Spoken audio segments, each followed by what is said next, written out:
Okay, guys, give me 2 seconds because I'm starting this on a couple of different platforms. And life is so cool. Okay, guys.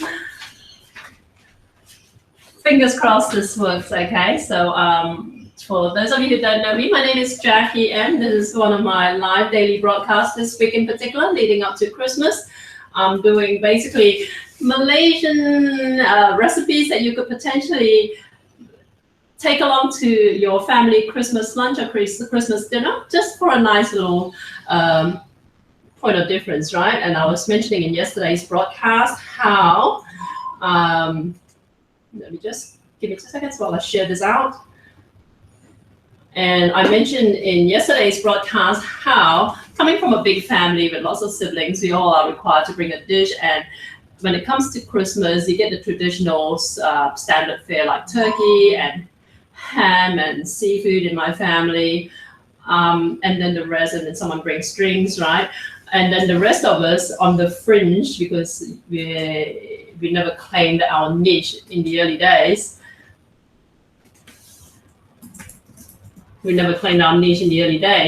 Every Christmas, I get asked, oh, so what are you bringing this year?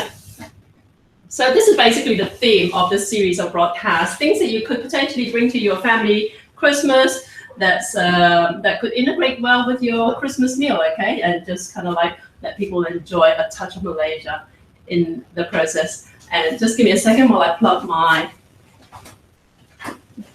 my pan in.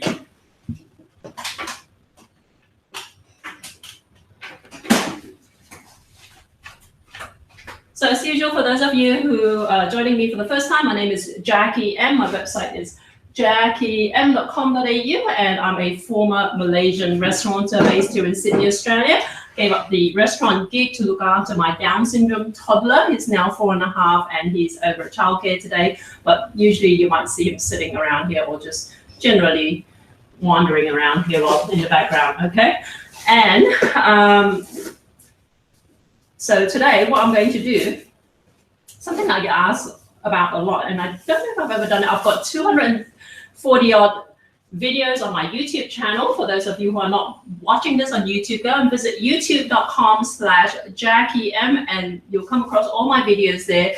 So sometimes I do basically do similar recipes or the same recipes again for a different audience, but I don't know if I've ever done Sambal Ikan Bilis, okay?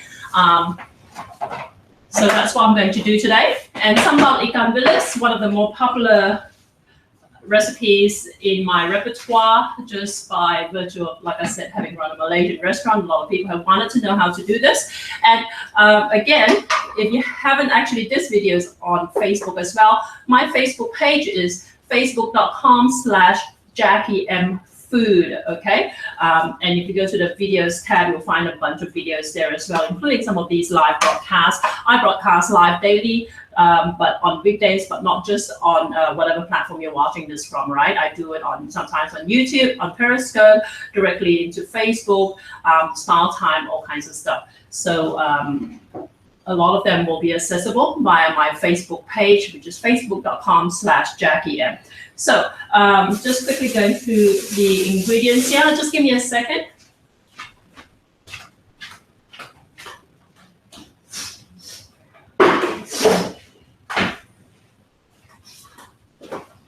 Okay, so what is Sambal Ikan Bilis? Sambal basically means kind of like a chili condiment, right? And generally, its major characteristic of a sambal is chili and oftentimes onion as well. Not always the case, but chili and onion are the two main ingredients in a sambal. And then you can kind of like, there are lots and lots of different types of sambal. I've actually been given an interview about this particular topic in the past. I'm not sure if it's come out yet. So maybe it will. So essentially, Sambal Ikan Bilis. Ikan Bilis is what we call dried anchovies. I've seen it called dried whitebait and whatever, but I've decided to stick with anchovy because that seems to be the, the dominant name it's used, right? Okay. And I'll just come up and show you what it looks like. Here you go. This is the packet I would have bought from my local grocery store. Okay, and if you're wondering why I'm actually looking at different cameras, is because I actually have 2 concurrent broadcasts running today. Okay, ikan bilis, we call them dried anchovies. You can buy them mostly here in Australia without the head on, which is what you want. Okay, so this is labeled dried headless anchovy, and usually you would need to soak it before you use it. And essentially what it does, it acts predominantly as a flavoring agent, right? In soup stock, or in stir-fried dish or something like that. So it's salty and it's got a lot of the umami flavor in it. Umami is kind of like basically natural MSG, right? So we use it a lot in lots of different ways. In this particular recipe, the way I would use it is I would first rinse this in some cold water, strain it, make sure it's quite dry, and then I would deep fry it till it's crispy. There's a video on my YouTube channel and on my Facebook page that shows you how to do it. Very, very simple. Heat up some oil, a couple of inches of oil in a deep pan or wok or something like that. And then throw these in and they won't bubble over. So make sure you don't put in too much oil. And then, so it will bubble. And then when the bubbling almost dissipates, you take them out, basically toss and dry, right? So this is what it looks like once it's fried and crispy. And then, like I said, a lot of Westerners who have been to Malaysia or Singapore are familiar with this as kind of like what you would find in a pub as nibblies with some peanuts, right? So usually you can actually kind of fry this and fry up some peanuts and then actually stir fry it with some sugar, and it turns into what really is, a lot of Westerners feel go really well with beer. But you can do this and it will keep fairly indefinitely. It doesn't need to be refrigerated once it's fried up. When it's not fried up, when it's like this, you usually do need to refrigerate it because at some point it will start to get moldy. It really depends on the brand that you're using.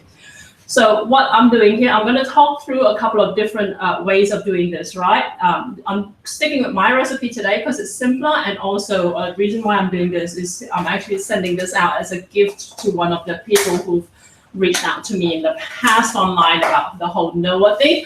And also before I go on, I just want to give my usual shout out to Lenovo Australia for supplying me with the laptops I'm using for my broadcast today. And today I'm using, like I said, I'm doing 2 concurrent broadcasts. I'm using my Lenovo IdeaPad Y700, and also I am using my Yoga ThinkPad my Lenovo ThinkPad X1 Yoga, right? And I just want to make sure, just give me 2 seconds. I want to make sure there's no feedback on any of these, right? It's always a little bit tricky when you run more than one broadcast, okay? So let me turn off the volume here. So fingers crossed, no feedback. Let me know if you do have any problems with my audio. And also I want to give a shout out to Rode Australia. Rode produces microphones, and I'm using 2 separate Rode microphones for my 2 separate computers at the moment. And I will do a live broadcast one day. For those of you who are interested in doing these live broadcasts and having a landscape layout, maybe you want to show off some of your recipes or whatever it is you're doing, I do have in mind to do a broadcast to show you guys how I have all this set up, all the technical requirements and all that, right? So ingredients that you need, right? Like I said, these crispy fried ikan bilis, dried anchovy, which I've already done. Lemongrass, right? Here you go. This is what lemongrass looks like. Fairly easily available at some Australian grocery stores. Otherwise, most Asian grocery stores run by Southeast Asians. When I mention Southeast Asians, I mean the Vietnamese, the Thai, the Indonesians, Malaysians. Though, to be having said that, I've never seen a grocery store in Australia run by a Malaysian. But those are the countries where these kinds of ingredients are used fairly extensively. So your best bet would be to look for an Asian grocery store run by those people if you want to get lemongrass, right? Having said that, in this recipe, you can actually omit it, right? And this is my lemongrass that I processed the other day in one of my other broadcasts, right? I'll just show you. And this was processed in my Thermomix or Thermocook. And all you do is basically cut off this knotty bit at the end, and then cut the first about 6 inches or so, and then throw it in your kitchen machine and process it till it's nice and flossy. Like I said, in this particular recipe, there are a couple of different ways to do it, and now I've got a couple of large brown onions here, okay? So if you've got any questions, hit me up. As usual, I will try and answer them. If I don't see them live on air, I will try and answer them after the fact, right? Either in my next broadcast or I'll answer them directly through your comments online. And if you're watching this on YouTube, I know YouTube is pretty rampant with pretty critics, right? If you're watching this on YouTube and you expect me to get this in and out of the way within 10 minutes or within 5 minutes, then you need to stop watching now and turn it off, and then look for someone else's Sambal Ikan Bilis video that show you how to do this, where the video is completely edited down to a couple of minutes. Because this is a live broadcast, and for some reason some YouTubers have difficulty working out the point of difference, and they wonder why I'm on screen that long, and they tell me to shut up and keep cooking and whatever and all that sort of stuff. So rather than put us both through the misery of me having to deal with your stupid comments and you having to sit through and think this is extremely boring, I would suggest that you start watching now and watch someone else's instructional, okay? The beauty of these live broadcasts is that you get to see how I tackle this recipe from start to finish, and I get to explain the nuances in between as well. So this is for serious cooks, okay? This is not for people with ADD. So I'm putting this in my thermocook. Pretty sure I am. Right, so you can just use a food processor. The reason why I'm using my thermocook is because I don't have a food processor, and my thermocook, as does my Thermomix, function as a blender, food processor, and all that sort of stuff on top of their other duties, like steaming and stirring and cooking, right? So I've got 2 onions here. I've thrown it in here. And I'm just gonna whiz this. And in the meantime, I've got this pan that I'm going to start heating up a little bit.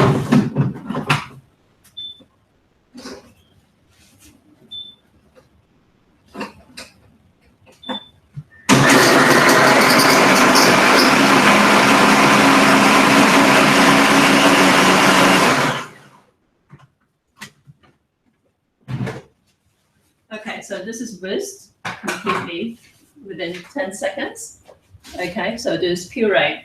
Now, keep in mind that this particular large onions have a lot of moisture in them, so it may spit a little bit in the pan when you're cooking. Now, in terms of chili, I actually, to be honest, when I used to make this for my restaurant, I used to use chili paste made from dried chilies. And again, to find out how to do that, look at my YouTube channel, youtube.com/JackieM, and I'll have a video on how to make chili paste from dried chilies, right?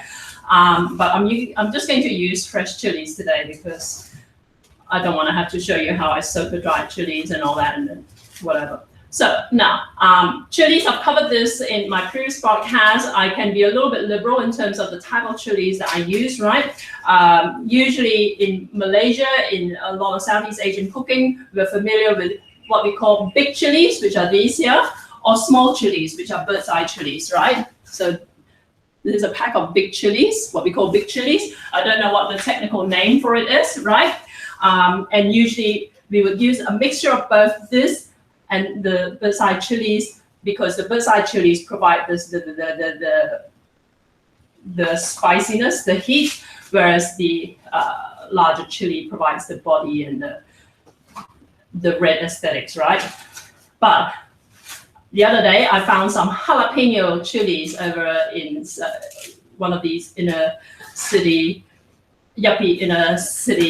suburb, and it was quite cheap. This is $2.99. As is this, right? So they're both $2.99, but I couldn't find this the other day at that same place. I was actually looking for big chili, so I could find jalapeno. So I thought, what the hell, jalapeno, let's try this. And I've tried this in a separate recipe, and it is pretty fiery hot. So what I'm going to do is actually take out some of the seeds, right? If ever you want to reduce the heat level in any chili, to pull out the heart, the middle bit, right? So I'm going to do that, and I have a feeling that my jalapenos might not be enough, so I might mix it up with some of these, what we call Asian big chilies. Okay, and I want to throw that into my blender as well.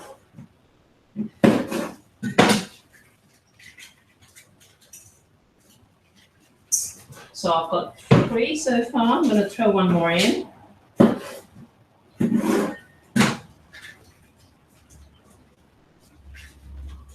And I'm going to throw probably another 5 big chilies in there, right? I'm not going to bother de-seeding these ones because I'm going to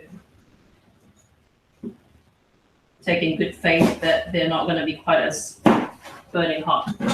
So chilies in there.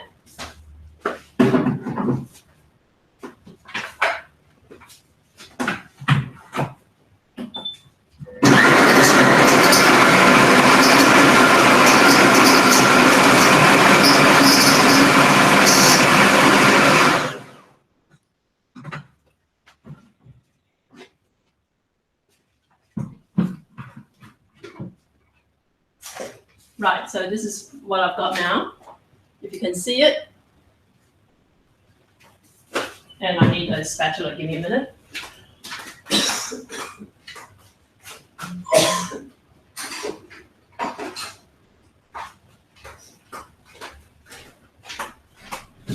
So I've got this heating up, right? I haven't put any oil yet because, like I said, this is going to spit a little bit because of the amount of moisture in the onion. And the oil is just going to make it spit even more, right? So I'm just going to try and dry fry this a little bit, then I'll add the oil. And what you want to do, I think a lot of Westerners, this is where they go wrong when it comes to Asian recipes. And the reason I say that is because I did a video last week, I believe it was, where I cooked sambal, another sambal, which is sambal belacan, which is a dried shrimp paste sambal, right? And the guy couldn't understand. He commented, why do you have to fry the hell out of it to get the onion brown? And the reality of the matter is, like, when you think of Western brown onions in the context of like an Australian barbecue where you have some onions to go with your sausage, that's not browned enough for us, right? That's just basically soggy, limp, soggy onion. When you want to use onion that's brown for Asian cooking, for the kind of sambal and the kind of rempah, which is a curry base, you want to brown it to the point where it's crispy. Okay, the spice is really getting to me now. You want to get it to the point where it's brown and almost like crunchy, right?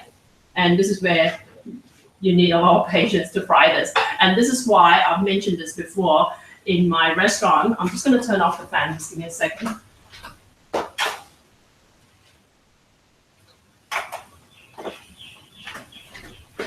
In my restaurant, right, this is where a lot of the shortcuts come into play. That's why you see me talking about using pre-fried shallots, right?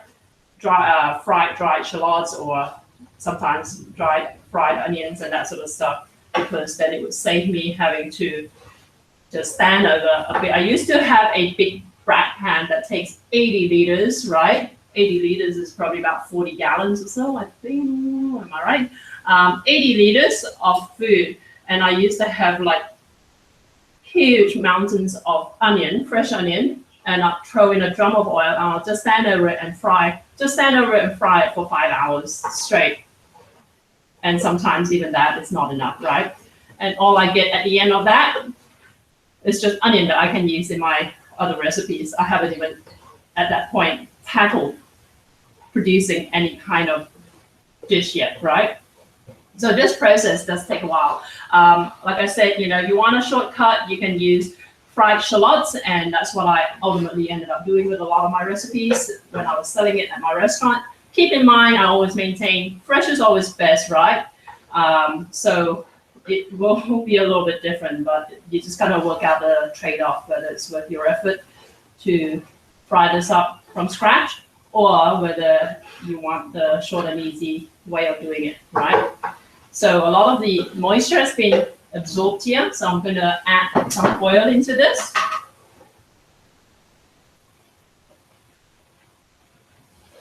Now, if you didn't have ikan bilis, right, the dried anchovy, you can actually put in prawns into this. You can even put in, I guess, chicken or any kind of, you can put in like calamari rings, like squid and that sort of stuff, right?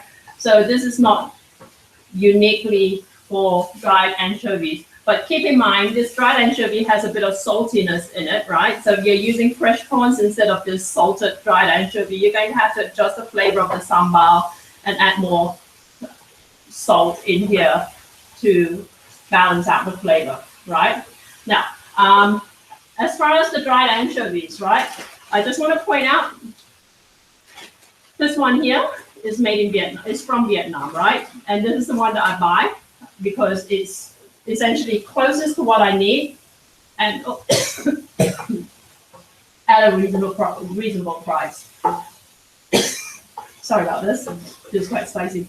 So basically, I always tell people when they're buying ingredients for Malaysian cooking and you can't find an ingredient that's made in Malaysia or it costs a lot of money or something like that, look for ingredients of the same ilk from its neighboring countries, right? And by neighboring countries, I'm thinking of like Thailand, Indonesia, Singapore, and even Vietnam, right? Because there is a lot of crossover and in our cuisines. So it's hard to go wrong with that. Having said that, there are a few ingredients where it is different. So it's something that you're going to have to learn recipe by recipe. And if you're only just watching this now, I'm just in the process of putting together a comprehensive spreadsheet covering Asian ingredients, right? Just my own encounters with different brands of Asian ingredients and how they perform. And of course, I've mentioned this in the past as well. Different brands of Asian ingredients, you're thinking about things like soy sauce, oyster sauce, hoisin sauce, anything, ikan bilis and all that sort of stuff, belacan, how they're different, if they're, from a particular part of the world versus from another, or even from brand to brand. So I'm actually dumping all that knowledge into a spreadsheet. So make sure you go to my website, jackiem.com.au, and sign up for my newsletter, because when that's ready, I'm going to be sending it out to you guys, right?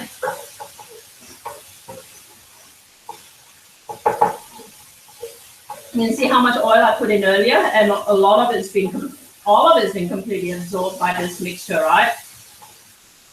And at some point, the oil is going to start coming back out. And that's what we mean by the oil separating. When you see a lot of Asian recipes that talk about like, frying the curry paste till the oil separates, that's what we mean, right?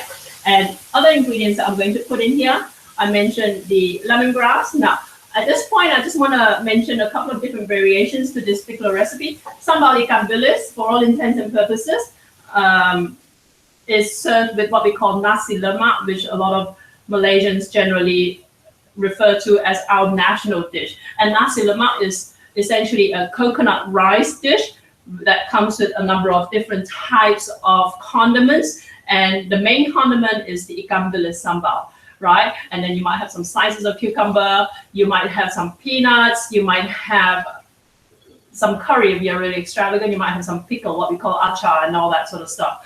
So that's nasi lemak, but the absolute must-have ingredient is the sambal ikan bilis, right?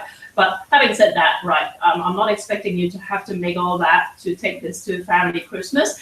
All you really need, I'm going to show you, is this condiment, and you can serve it as a condiment, right? You can serve it with some toast, you can serve it with crackers, or you can serve it on the side with whatever else the rest of the family is bringing. My mom's bringing some noodles, right? So it could go well on the side with your turkey even, right?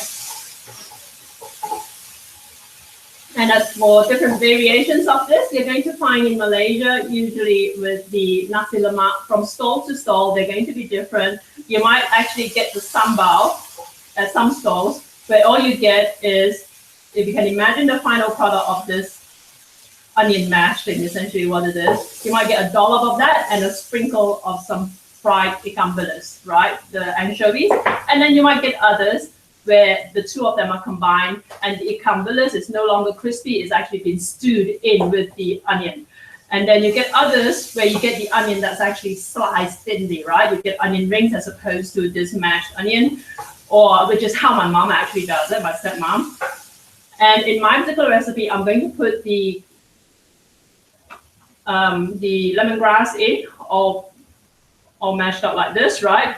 In my mom's recipe, what she actually does, she makes this into more of a saucy type dish. And instead of using lemongrass mince, she actually bruises these whole lemongrass sticks, ties them into a knot so that they don't stick out all over your wall. And she stews it in with the dish, and then once it's cooked up, she then takes out the lemongrass and throws it out before it gets served up. So these are all the different ways that you can tackle this particular recipe. So don't get stressed out if you don't have lemongrass at home or whatever. If you can imagine, if all my mom is doing is basically crushing this and then simmering this in with this, it's not going to generate the kind of intensity of lemongrass flavor as you would if you were actually mincing this and actually cooking it in with the whole lot, right? So these are things that you've got to keep in mind. I'm just going to add a little bit more oil to this. And the other thing I've got to mention is that another point of difference between my mom's and my recipe is that she actually has coconut milk in this dish. Mine doesn't, okay? And to be honest, after years and years of eating my version, I actually prefer hers, but to me, this one is a more practical version for when I was selling this at my restaurant and at my markets and fairs, right? Because mine is a drier version. I basically bring a tub of fried crispy ikan bilis along, and I bring a bag of this that are pre-cooked. And then when I serve it up, rice on, dollop of this, dollop of that, right? Whereas I've cooked this up like a dish, the way my mom does it is virtually like a saucy dish. It's a little bit less easy to transport, and if you are selling this at a festival and you're outdoor all day in the hot Australian summer, the coconut milk might make it a little bit more volatile, right? And the way I do this is, because it's all dry, I can serve this, the sambal, at room temperature, whereas the way my mom does it is virtually like a glorified curry, right? So it has to be hot. So these are all the different reasons why I do things the way I do versus how she does it, right? And I'm just going to add some seasoning, and I'll just come back in a second.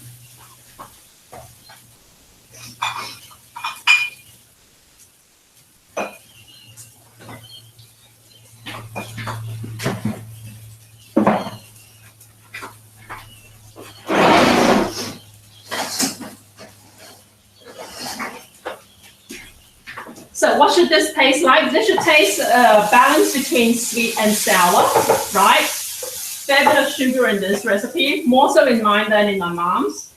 So a lot of it is to personal preference. Okay, let's start with 5 tablespoons of sugar. If you want a bit of saltiness in this, I'm going to add about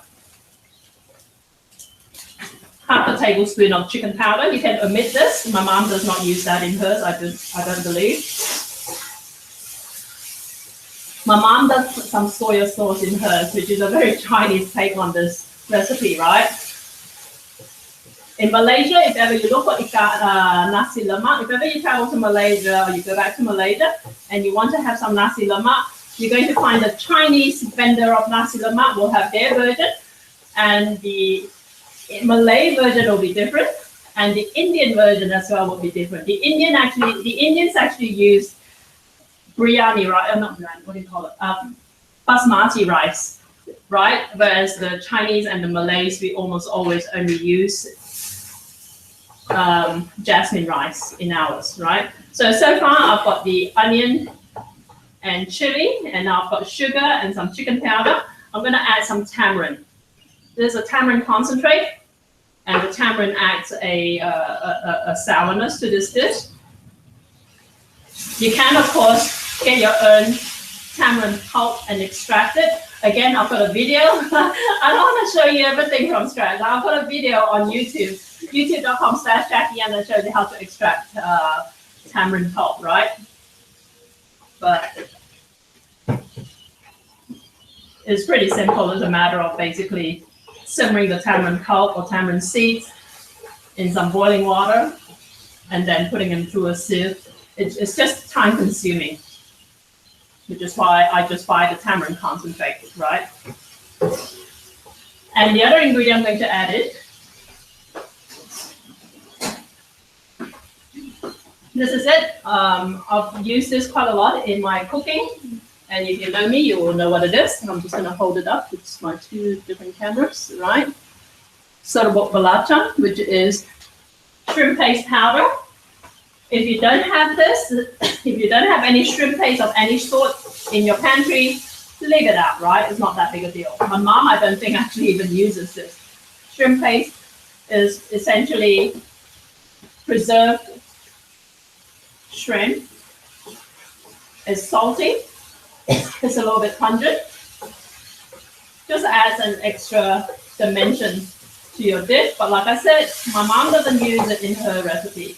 But my mom tends to be more Chinese than I am in the influence in her cooking, right? So it's really entirely up to you. I use the powder, again, because it's convenient. If you buy the block, in Indonesia, by the way, in Malaysia, we call it belacan. In Indonesia, they call it terasi, right? I don't know what it's called in Thailand, but the Thai versions I usually find come in a jar like this, and you spoon it out, and it's soft and moussey, right? In which case, you can just spoon a tablespoon or so in here and cook it up like that, right? Whereas the Malaysian, Indonesian ones that come in a block, you have to slice them and then toast them till they crumble down into this form, like a powdery form, and then you add it in. You can also, to be fair, because this is being fried up, right? You can also actually put the entire like slice of belacan in here and just cook it until it dissolves in there. But it won't have the same level of pungency you get from one that's been toasted and granulated, right? Okay. So this is quite spicy. I'm inclined to add just one touch more sugar in here. And like I said, if I were doing this for my business, I would stop here, let it cool down, bag it up, and then take it to my place of business. And when people want it, a dollop of this, a handful of this over it, right? My mom, on the other hand, her version will include throwing this in, simmering it till it's soft, and she'll have sliced onion, and it'll be saucy and coconutty. So it's completely different. So these are two different versions of sambal belacan. I'm going to dish this up and show you what it looks like, and then I'll take photos, and you can have a look later on.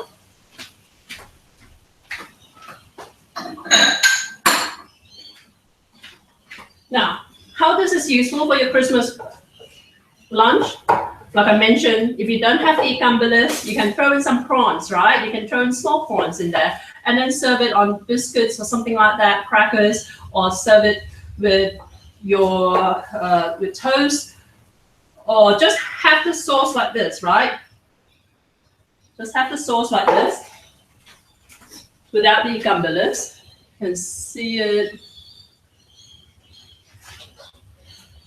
And serve it as a condiment with your turkey, with your seafood, your prawn, your fresh prawns, or with your, if you happen to bring noodle dishes along with your noodle dish. Okay, there you go, guys. Hope this was helpful. Don't know what I'm going to do tomorrow, but hopefully it'll be something that will keep your brain ticking along as to how you can make your family Christmas meal a little bit different with a little bit of an Asian touch this year. So until then, I will see you.